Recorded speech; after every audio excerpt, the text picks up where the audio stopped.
Good afternoon. Hi all. Today, we are going to have a special lecture, which is 9th Global Conflict Now, with an honorary Professor Yoon Lee on the topic of IDC in international development and cooperation and the role of South Korea in the world. Currently, he's an honorary professor at the Ministry of Foreign Affairs. He was an ambassador in Netherlands from 2017 to 2019 and was an ambassador extraordinary and plenipotentiary to the People's Republic of Bangladesh and Bhutan in 2012. His specialties are in trade policy and negotiation. Moreover, he got awarded many times in his career, such as 3 foreign ministers' prizes, the Best Ambassador's Merit, and National Medal. I think it's time to give a mic to our lecturer. I don't know whether he likes my introduction of him or not, but I hope he likes. Professor Yoon Lee, now the screen is all yours. Please, let's give warm welcome to Professor Yoon Lee. Thank you so much for your kind introduction. Hi, everyone. I'm the Honorary Professor Yoon Lee of the Ministry of Foreign Affairs. I'm very pleased to see you despite the online lecture, but I'm very much honored and pleased to be invited. This honorable special lecture of Korea University GSIS lecture series. I'll share with you the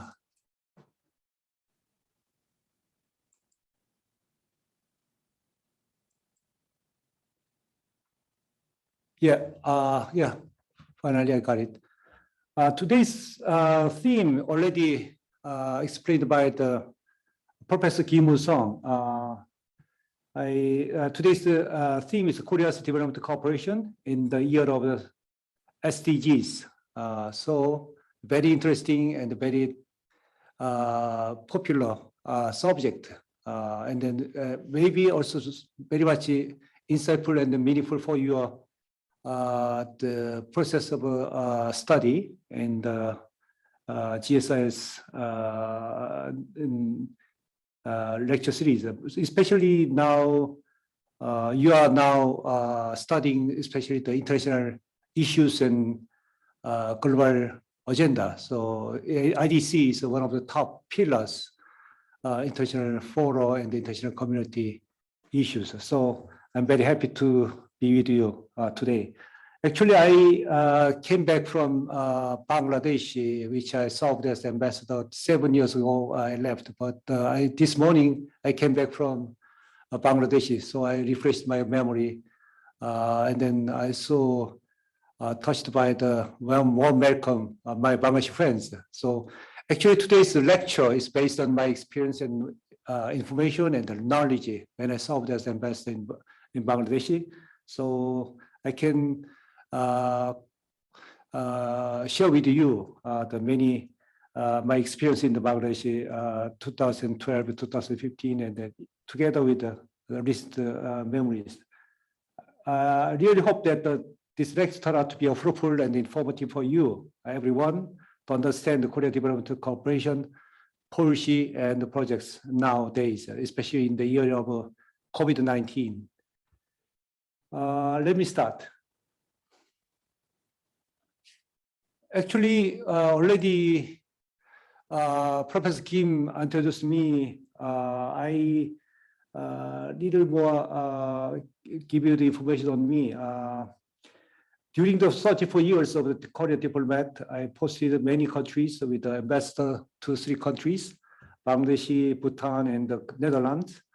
When in Bangladesh, I had a lot of experience in the field of international development cooperation, as you imagine. Bangladesh has been one of the top 5 recipient countries for our ODA policy. So big size of a KOICA office has been operating.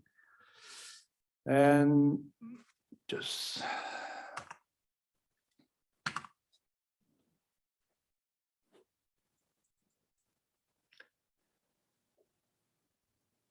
when in headquarters in Ministry of Foreign Affairs, and also I assumed a very good chance to served as a FTA trade negotiator. And then when I served as ambassador in Netherlands, I had the opportunity to take important post, chairperson of a conference state parties of OPCW. Maybe it's not familiar to you that OPCW, but Organizational Prohibition of Chemical Weapons. There are 4 weapons of the WMD. One of them is chemical weapons. More than 99% of global possessed chemical weapons has been abolished. So Nobel Peace Prize has been awarded to OPCW 2013. And then I also assumed the co-chair of the working group of universality in International Criminal Court in The Hague. Now the honorary professor of MOFA and the professor, and then I'm teaching the several 4 universities in Korea, and also now director the Overseas Education Center of Seoul National University. And now we move to the today's subject, and we are today's is composed of 3 parts. Firstly, we'll see the landscape surrounding us, the changing developmental landscape, especially the impact of global pandemic on international developmental cooperation will be reviewed together. In a nutshell, COVID-19 has been brought about the negative impact and the results in many fronts, including for example, the exacerbating the world hunger. And second part is Korea's ODA policy. Finally, the Korea's contribution to the implementation of the SDGs. After the lecture, we can we can have a Q&A session after the lecture.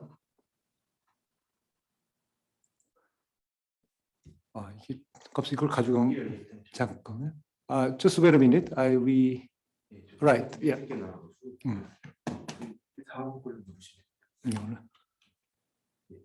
Yeah. So we will see the evolution of the international development cooperation.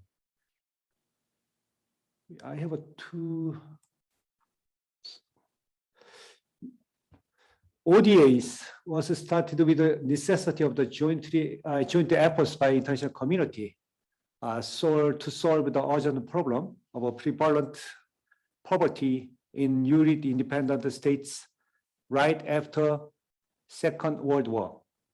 The UN Charter, one of the articles stresses to achieve international cooperation in solving international problems of economic, social, cultural, and humanitarian character, and human rights. So it means that the UN envisioned the international development cooperation at the start of the UN.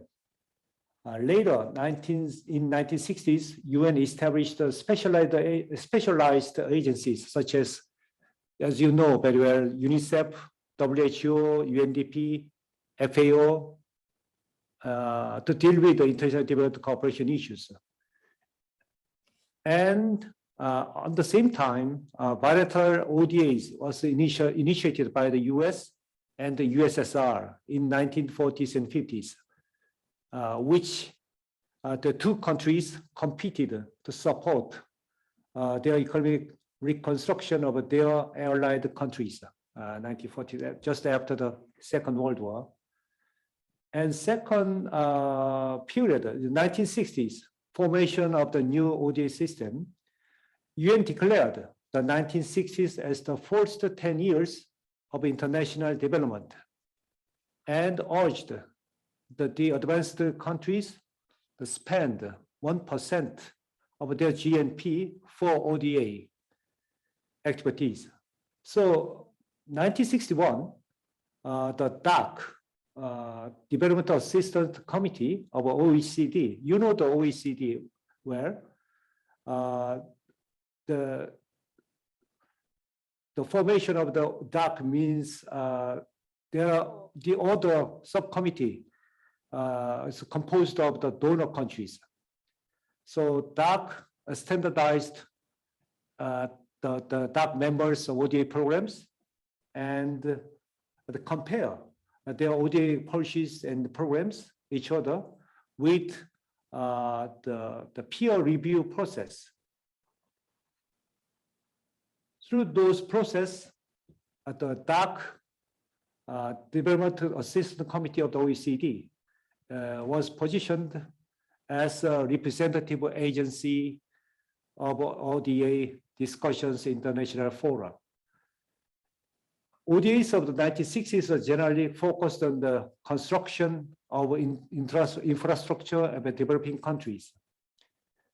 Third period, the 1970s, at the time, the economic recession worldwide due to the 2 times of oil shocks.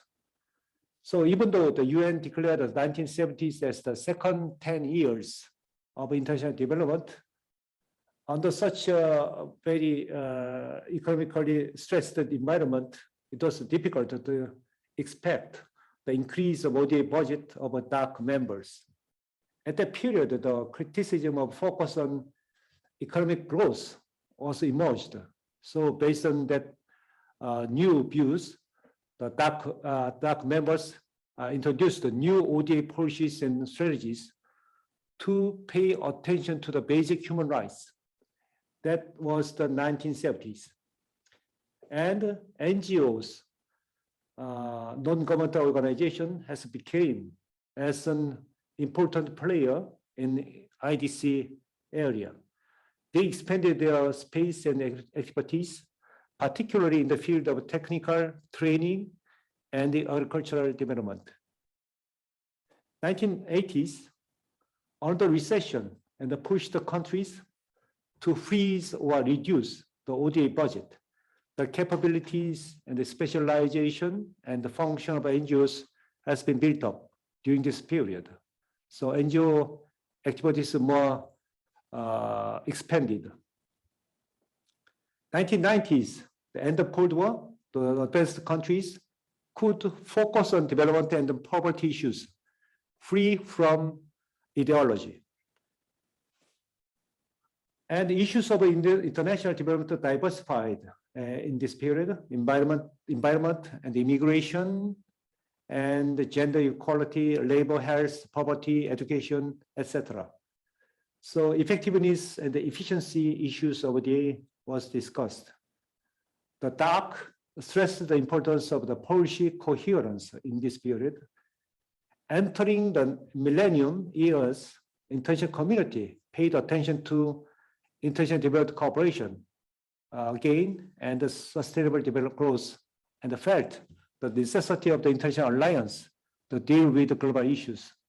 So UN General Assembly in 2000 adopted the Millennium Declaration with the presence of 189 world leaders. Next is, so maybe you know very well, you are familiar with the two terms, the concept of MDGs and SDGs. This main theme of today's lecture. But the big difference between the two goals: MDG left side already passed the targeted year of 2015. That contains the 8 goals and 21 targets. There we'll see them in details later. MDG focus on the social development of developing countries, poverty, health, and education. And the target is only developing countries. And it is supposed that the government would lead the ODA activities. So actors are supposed to government, the donor countries. SDG, the right-hand side, it started in 2016, more comprehensive. It was prepared based on the assessment of MDGs, 17 goals and 169 targets. Developed countries also included as one of the targets. And the social and the economic and the environmental developments as encompassed. Sectors also, and all players are supposed to take part in the efforts to fulfill these goals.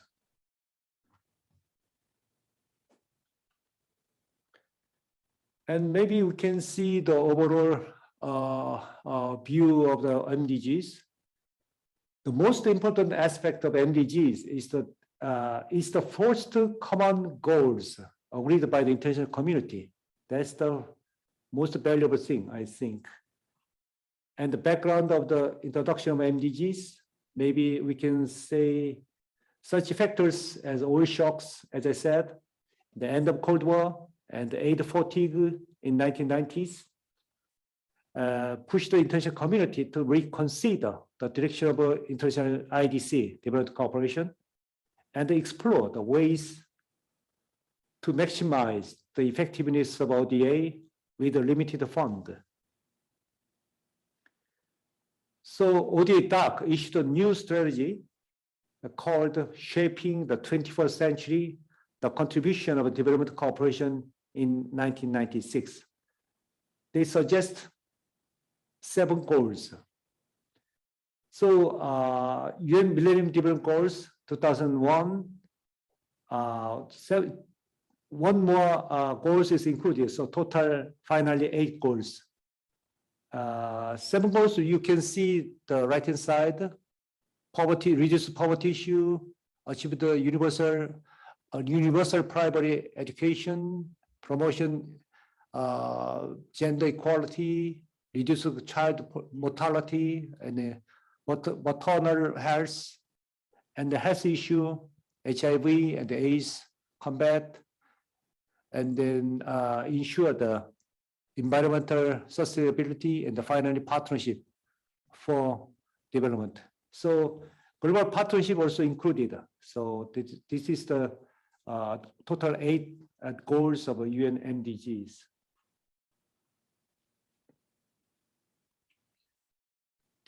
We can see the now assessment of the MDGs already passed, but this is a very important subject for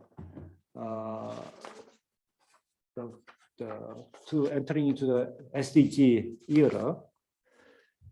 Even though the goals suggested by the MDG couldn't be accomplished, but it's very much meaningful efforts in the history of IDC. Also, generally positive effects. For example, 1 billion people roughly escaped from the absolute poverty. Absolute poverty level is 1.25 US dollar per day. So among the total population of developing countries in 1990s, 47% is an absolute poverty level, but 2015, only 14% of the total population of developing countries is under 1.25 US dollars. Also, for example, enrollment of the primary elementary school, also this area is a big increase. But also negative aspect, we can say that little progress in inequality. So there's a big discrepancies among the continents and the regions.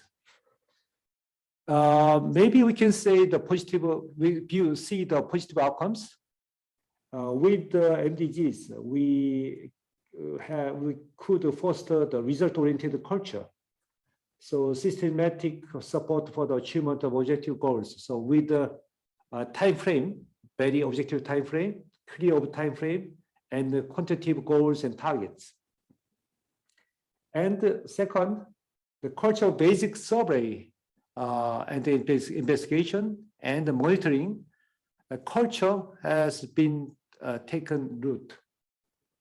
Third one is a reflecting of the assessment of the projects and the follow-up programs. So it means any project under the MDG has been assessed, and that kind of assessment also been reflected in the follow-up programs. So this is process is very much meaningful. Feedback effect, I think. And then finally, it suggests the criteria for national development targets. So national development targets means it's developing countries, their own national development strategy. Also, in the process, this MDG are very useful criteria for them to develop their own economic strategy criteria. Next, and the limits and shortcomings of MDGs. The MDG, as we see already, only emphasize on the social and the human-based development. So paid little attention to the economic development factors. So, for example, very decreased infrastructures support. Second one is a no target on security and human rights issue. And the third one is a no reflection of a position and the different situation of developing countries, because many LDC have a very their position is very different political and economic situations. So it's not easy for them. MDG can take care of the all different aspects of each LDCs. And then MDGs only mainly focusing on the basic poverty. So the lead to little interest in higher income group and the human rights. No careful consideration of interrelations and harmonization among the diverse programs. So it limits the effects due to the individual implementation. So individual basis or MDG programs has been conducted and being implemented. We do not any harmonization or any control, any background, any mechanism. And finally, the limits of qualitative assessment due to the focusing only quantitative approach. That's the general assessment of the MDGs. I summarized for you. Now we entering the SDGs. There are some process of towards the final establishment of the SDGs. It started with the SDG and the MDGs assessment. Secretary General Ban Ki-moon set up the UN System Task Team 2012 to assess the degree of the accomplishment of MDG and draw the lessons and analyze the situation. So UN System Task Team, they has issued 3 reports: realizing the future we want for all, and renew the global partnership for development, statistics and indicators for the post-2015 development agenda. So their main role, the meaningful work is maybe focused on that based on the 4 core elements: economic, social, and the environmental, and the peace and security. So 4 core elements has been reflected in 3 reports. And second, UN high-level panel and the eminent persons on the post-2015 development agenda in also 2012. The Secretary General Ban has appointed 27 individual members from a diverse background and the race, sex, and the religion. And then they suggested 12 indicative goals and these 54 targets based on the framework of UN System Task Team. So they focus on the realistic goals and targets, reflecting the level of development level. So each LDC is experienced, and then they are faced with it. Next one is Millennium Voices in 2000, just next year, 2013.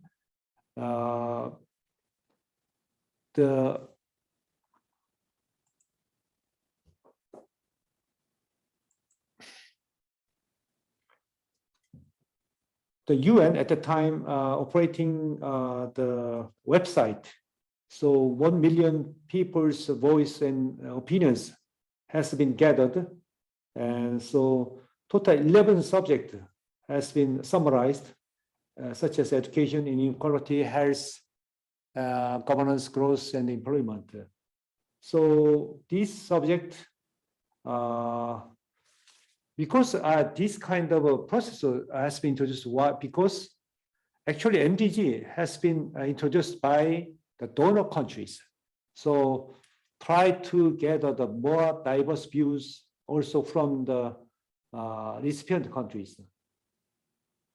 So total 88 developing countries, they proposed their voices to this process. Next one is UN, organized UN Open Working Group in 2013, and they proposed Rio plus 20 SDGs. So it means 17 goals and 169 targets has been included. So finally, UN General Assembly adopted 17 goals and 169 targets as opposed to 2015 Development Goals, SDGs. So SDGs as introduced was included 2030 Sustainable Development Agenda called Transforming Our World, 2030 Agenda for Sustainable Development. In this agenda, this document also included UN 5 values, 5 Ps. Now many the international development arena, they are saying 5 Ps: people, planet, prosperity, peace, and partnership. And means of implementation, means this is budget, the money, also included in this document. So 2030 development agenda, their goals is to leave no one behind. Leave no one behind. This means that they are consider disadvantaged people, and the group also should be considered. So if you go to the KOICA office, then this catchphrase also been, you can see that leave no one behind. So there are 17 goals. These goals compared with the MDG, more ambitious and transformative, comprehensive, and universal factors. So no poverty. We can see in more details later, but we see there's a poverty issue and then hunger, zero hunger. It's very interesting that these two issues are divided into two, poverty and hunger, and the good health and well-being, education issue, and gender equality issue, and then clean water. There are 17 the factors goals. There are social issue as 3. This is the health, education, and the gender equality. Maybe we can classify it as social factors, social arena. And the environmental issue 5. So, for example, clean water. 12 is we see that his responsible consumption issue also. And then there's a climate action, water issue, and the land issue. So it's very we can see that there are many elemental environmental issue factors also included, and the peace and security issue here 16 goal, reducing inequality issue as a separate issue in 10 here, reducing inequality also independent goals. Maybe also we see that developed countries also will be targeted with climate change, decent work. Here is a decent work, the creation of jobs issue also applied to the advanced countries also. Also sustainable cities and the communities. Also, this is also not only developing, but the developed countries also should be applied. And the reduced inequality issue. Inequality issue is all common agenda for international community.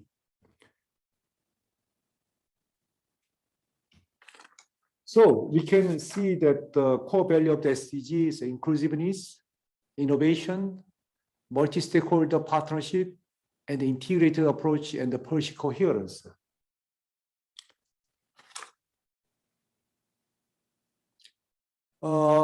Comprehensiveness, I just already explained to you that the social and economic development together, sustainability issue, peace and security issue also in there, and the separate and poverty and from hunger, and then reduce the inequality, also independent goal. Also advanced countries, climate change, decent work also will be was included, equal footing between the social and the economic development as a balanced positioned. And then diverse environmental goals, we already saw, and the emphasis on participation from all interest groups.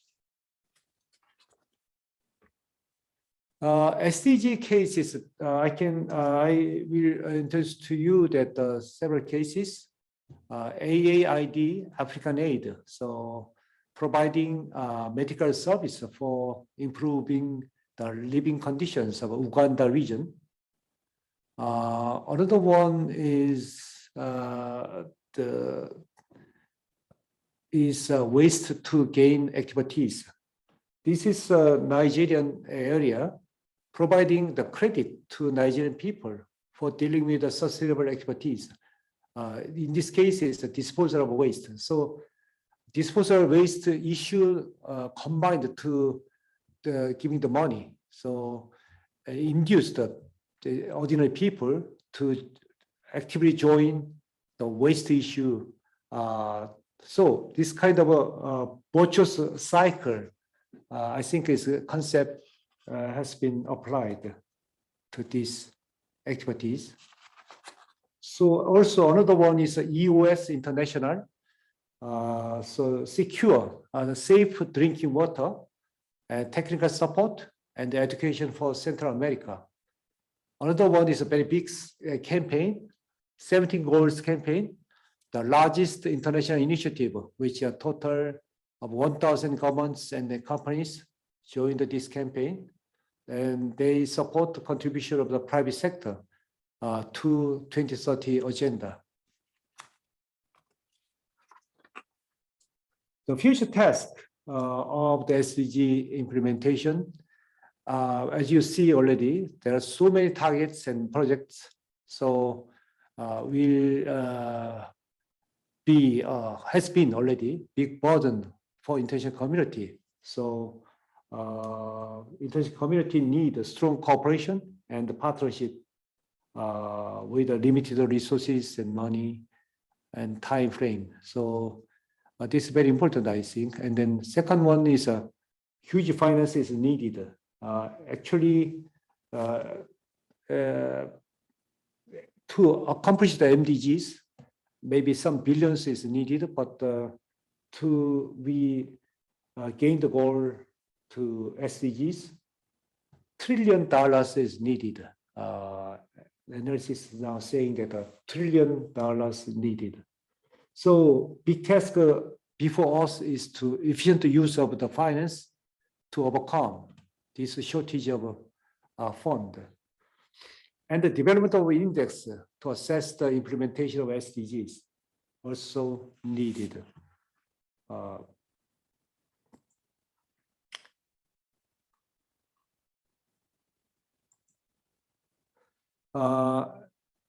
And then strengthening also statistical capacity to measure the SDG, also very important task, I think. So now maybe if we summarize the three tasks, is that how to cooperate together and how to form the partnership among the stakeholders and governments. And the second one is how to increase the huge finance to for the implementation of SDG, the project. Third one, and the last one is how to develop and strengthen the index and statistical capacity to measure the process of SDGs.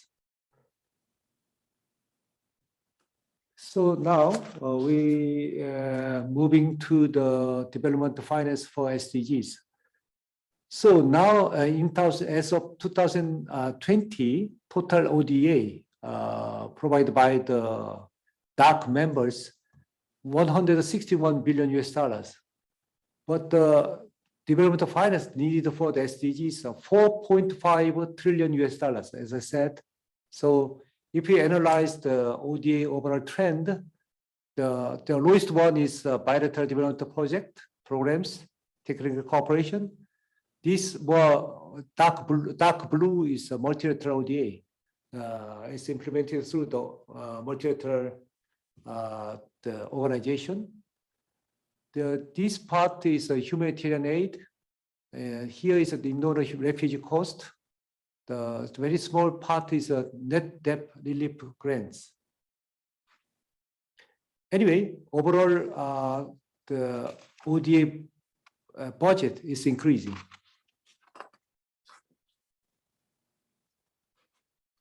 So we also, I can introduce to you that country basis.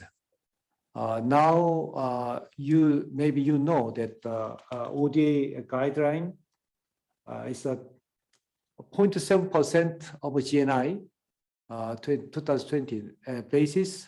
Only 6 countries of DAC members fulfill this guideline of DAC: Sweden, Norway, Luxembourg, Denmark, and Germany and UK. Here, this is the, but now average is only 0.41%. This is the average level of the DAC members.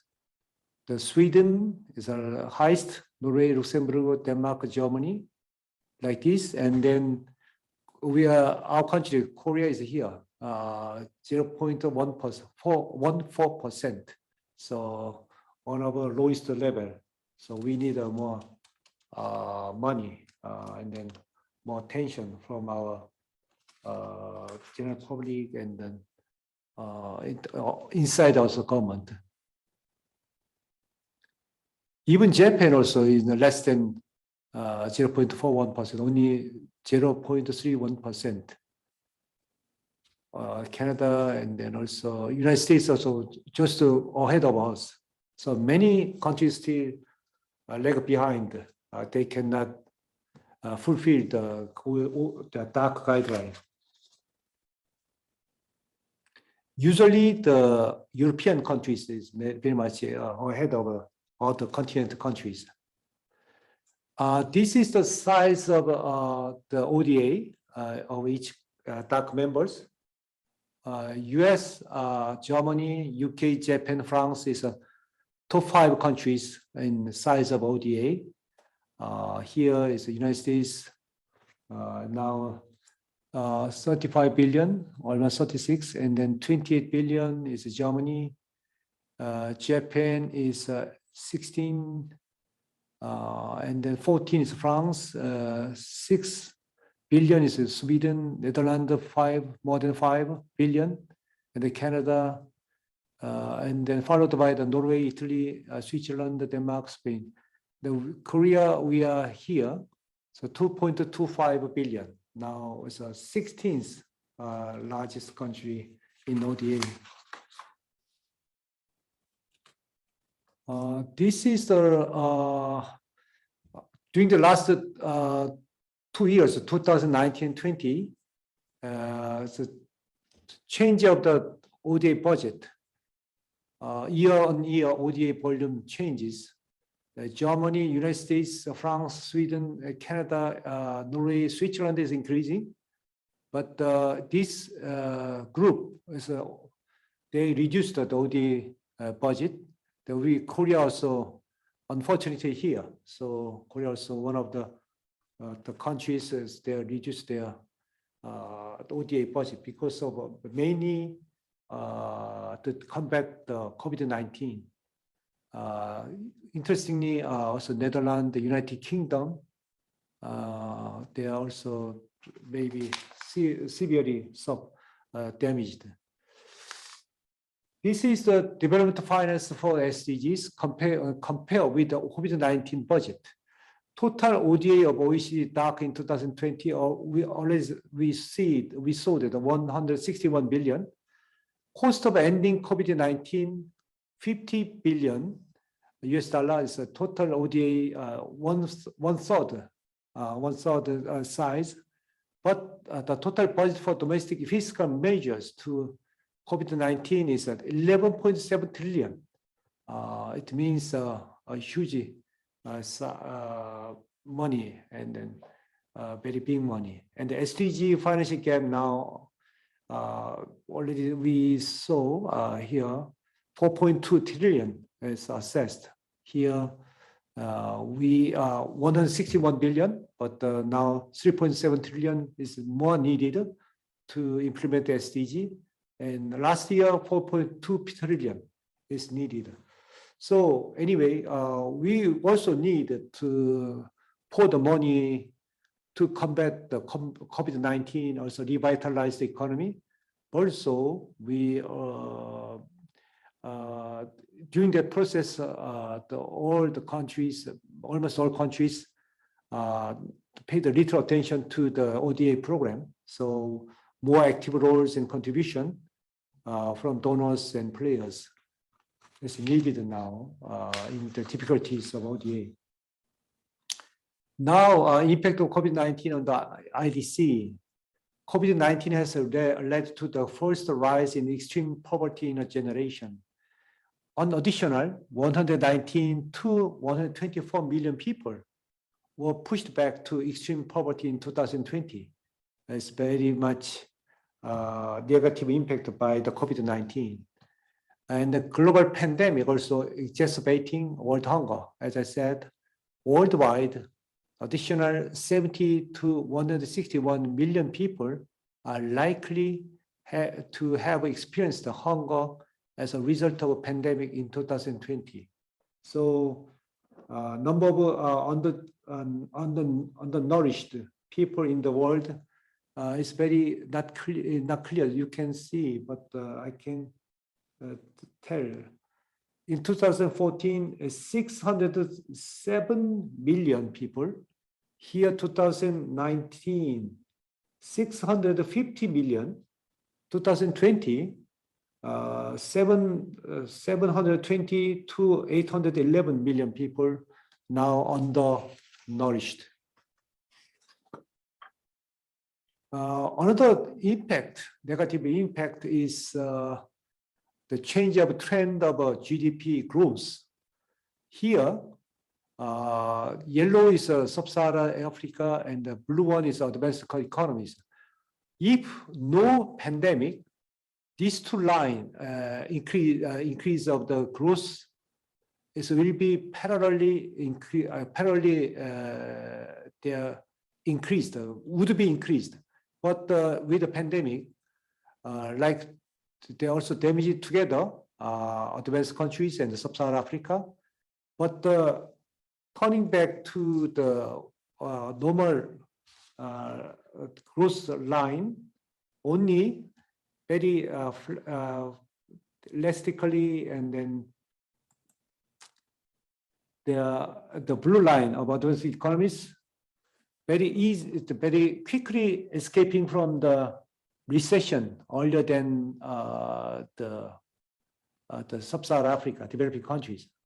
So it means that the gap will be maintained in the foreseeable and very near future until at least 2024 is expected now. So it's much it's bad news to the Africa and developing countries.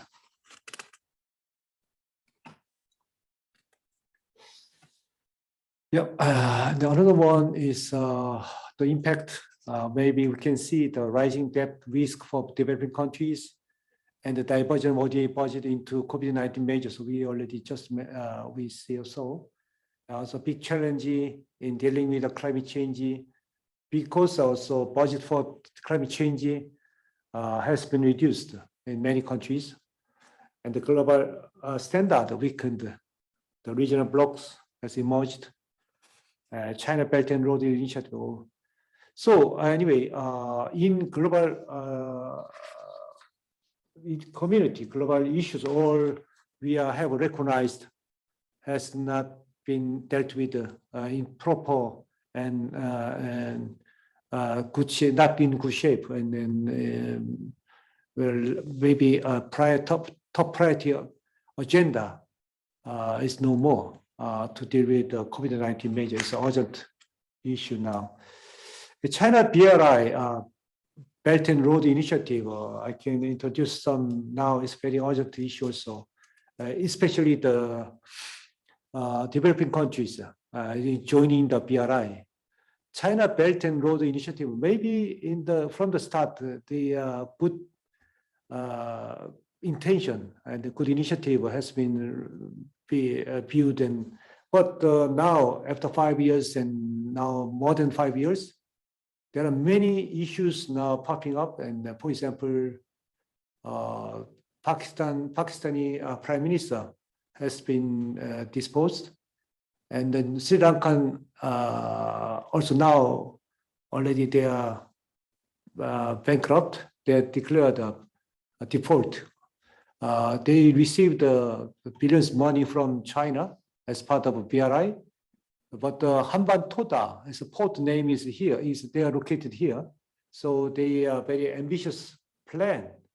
Hanban-Toda port will be another very important port for international sea lane, international sea transportation, but they cannot pay back to China. So the operation of this port has been handed over to China. So now big demonstration continues also in Sri Lanka. So this is not good any internet development initiative as a result anyway. So big question and the big problems now has been now taken place in all over the world. As Chinese people, Chinese leaders also now, they recognize this BRI is a big issues in their country. Now, we have spent a lot of already the time, so we quickly move to the second part. Korea has a member of the DAC in November 2009.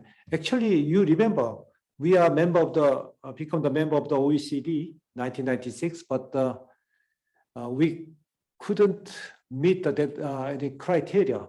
DAC proposed is at least size of the ODA should surpass $100 million. So only 2009 we could compete. We could meet the deadline, meet the guideline, and meet the criteria.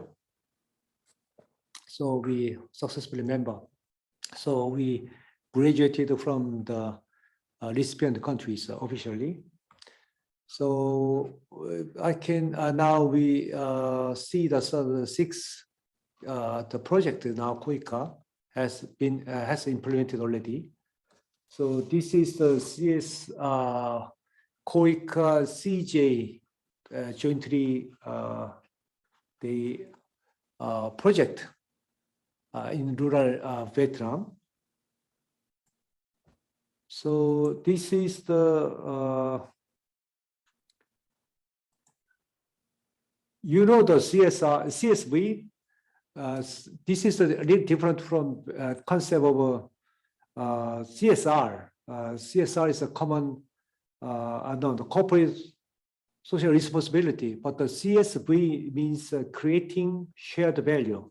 So this is the new approach to business responsibility. Combining the social interest and the business value together. So the private sector, they are focusing on the CSV.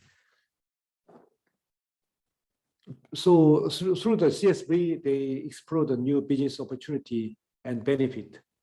So a little different from concept of the CSR. So this is a bakery vocational training in Philippines. We are very strong strengths in the vocational training. When I was in also Bangladesh, that we are the Bangladesh government, especially asked us to construct a vocational training center and operate the center. They thought that Korea is the best country partner for vocational training. This is KDRT. KDRT means Korea Disaster Relief Team. There is a kind of a humanitarian assistance. The Nepal earthquake, 2015. So they dispatched to here. So KDRT also responding to Ebola virus outbreak, local leadership training in Mongolia, and then the project of combating. This is the schistosomiasis. It's in Korean name is 방광주혈흡충. It's kind of one parasite. So we also support its test area. We are very also very compiled and then a lot of experience in health and combating the disease. We mechanism inside the government. The Committee for International Development Cooperation is chaired by the Prime Minister. There are two parts. The Minister of Foreign Affairs in charge of the grants and cooperation with the UN and other international institutions. So implementing agency is KOICA. And the Minister of Economy and Finance, they are in charge of the loans and the cooperation with the international financial institutions and the MDGs. So Exim Bank, they are handling the EDCF. It's a title loan, not the grant. So two pillars of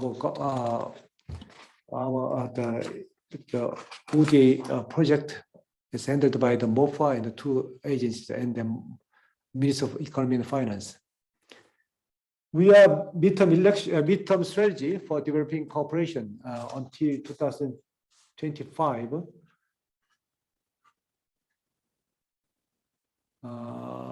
So we first target is to increase ODA. To set the goal at least doubling the ODA volume by 2030, and maintaining proportion between the loans and grants. Now we very strictly we are managing and keeping this guideline.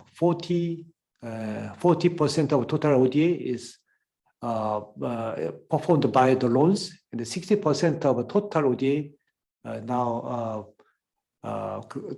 offered as grants, and the expanded untitled ratio. We DAC and many countries urged us to untitled ratio should be increased.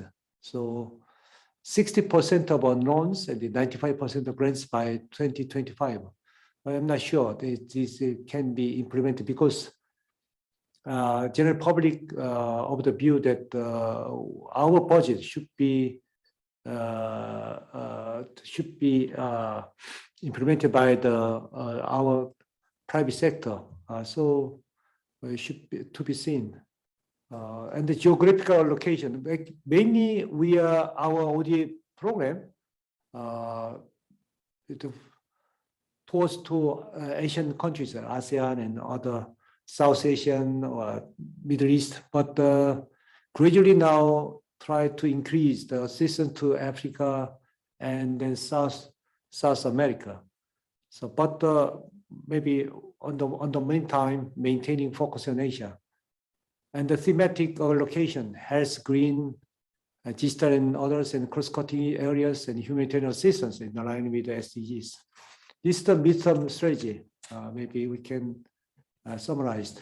The third part is Korea's contribution to SDGs. So Korean targets for ODA, at least doubling ODA volume by 2030, as we just we saw, and the diversification of ODA finances. GCF means Green Climate Fund. So we, the KOICA now received a certificate from the GCF. So they actually we already emphasized that there's a limit on money from taxes and budgets. So we need to find another financial sources. So this kind of new ODA finance, we saying the blended finance. So traditional ODA is not enough to meet the demands of IDC. So we need to look for the more new source of finance.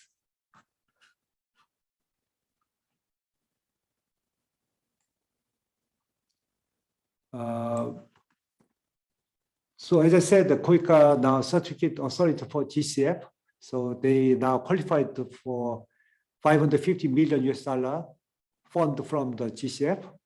Also, they are now try to secure the new source of finance. For example, investment agencies, Singapore or IIX and the Impact Square. I was told that they try to new source of money, many areas. This is the KOICA's midterm sectoral strategy. Here we can see that the KOICA sector, midterm sector, almost same.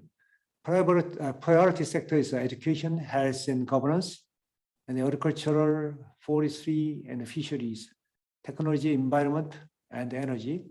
It's almost same. And education, health and governance. This part recognized as a very strengths and then also quality and then very good human resources also. So education, health and governance is the top three. We are priority sectors. And then water also, energy, science, the many areas will also continue to be remain as top priorities. So cross-cutting issue, environmental, gender equality, human rights. Now climate change responses are now one of the top issues, and the gender equality continued. Now, this is the total the main area we are still performing. We are sectoral sectors we are focusing on. This is the new concept, the innovation program. So CTS as with a partnership with a new startup company, IT company. So give them any kind of a new experience and business opportunities. Here is the mobile maybe monitoring system. So they can through the internet they can check the health of the people, recipient peoples. And then also there are many diagnosis system. It's invented by the new startup company. So this kind of new partnership will be very much win-win, create a win-win situation, I think.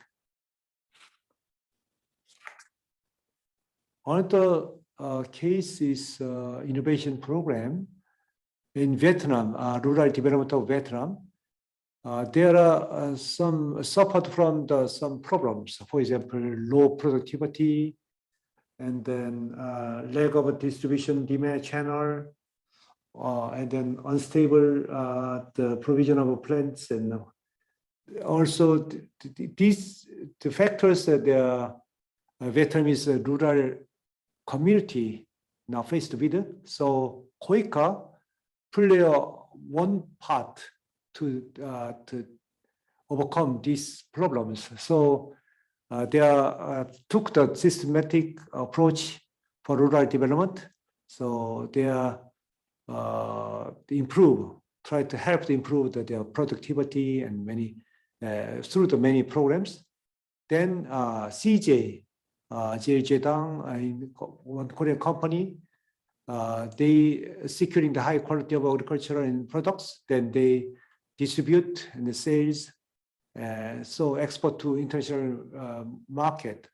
So benefits will go to the Vietnam. So CJ, they are very strengths in distribution and export. So they combine the combination efforts by the KOICA and the CJ, and this very much creating the new value chain. So this is a very good example, I think. This is the KOICA project and the humanitarian assistance project management. This is Uzbekistan, vocational training capacity, humanitarian Rohingya refugee camp in Bangladesh. The Rohingya, they actually deported from the Myanmar. There are different races and then religion, minority the people. So the international community tried to support humanitarian assistance basis to Rohingya refugee camps. I have been there when I was in Bangladesh, and this another one is Uzbekistan Korea program, international agriculture issue, and then this one is socio-economic development of Afghanistan. So it's all their very important partner for our country. This is my experience when I was in Bangladesh. I took a photo when I was there. Poverty reduction project in for rural area, actually also women empowerment project. Based on remote area, I saw that their communities only women and children. Grown up male only 10% or just less than 10%, because they are all went to the big cities. So they are exposed to the hunger and poverty. So at the time we, KOICA, with two other partners, World Food Program, WFP, and the LG Electronics. So three tripartite, they joined the program for 3 years.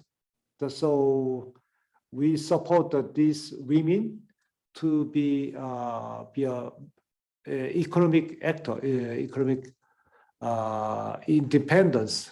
So we give the technical vocational training, also give the money through the bank account, and then finally their own shop or any kind of economic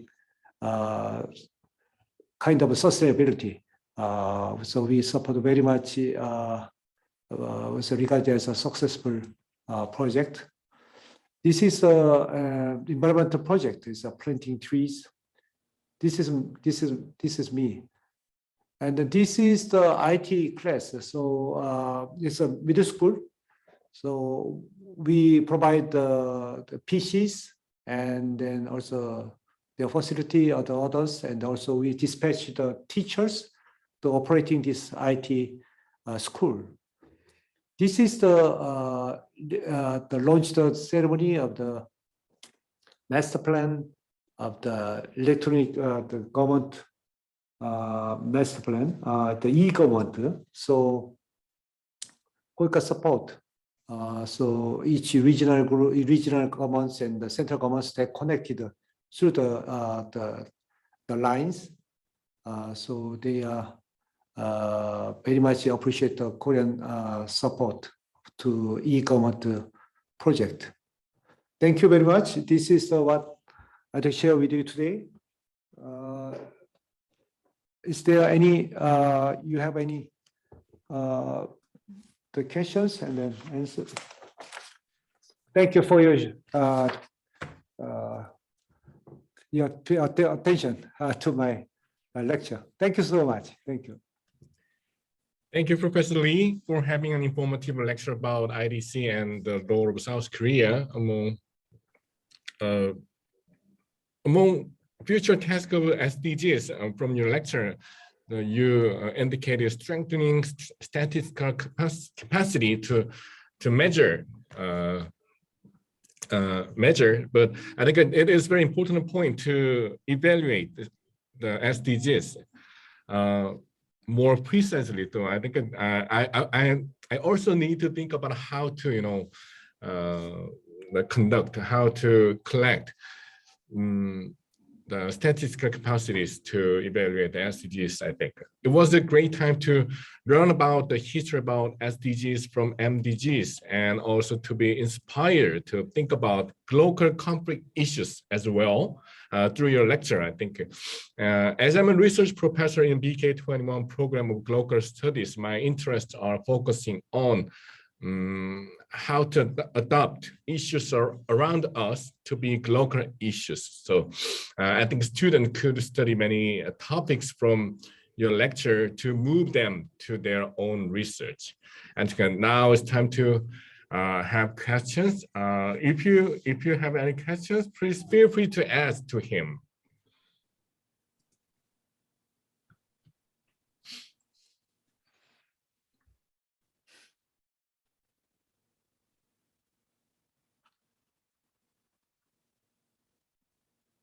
Or raise your hand, or you can use the chat window.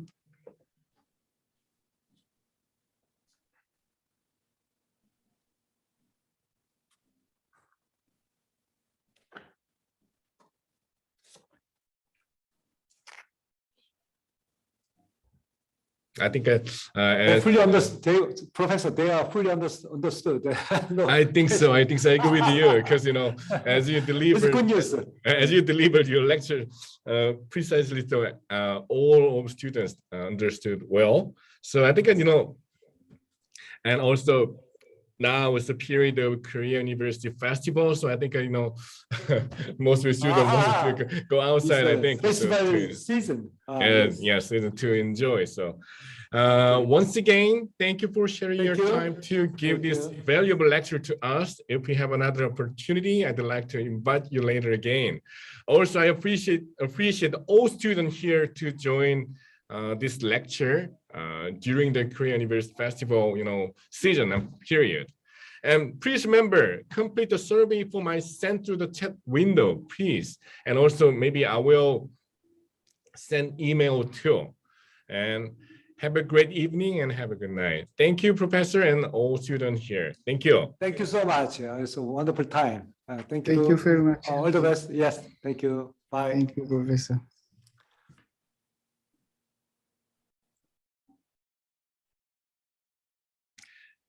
수고 많으셨습니다.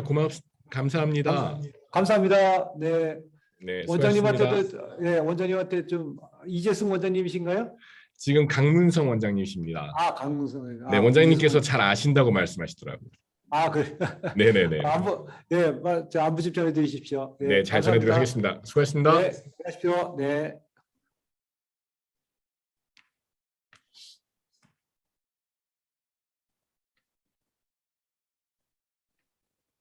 어디가 어떻게?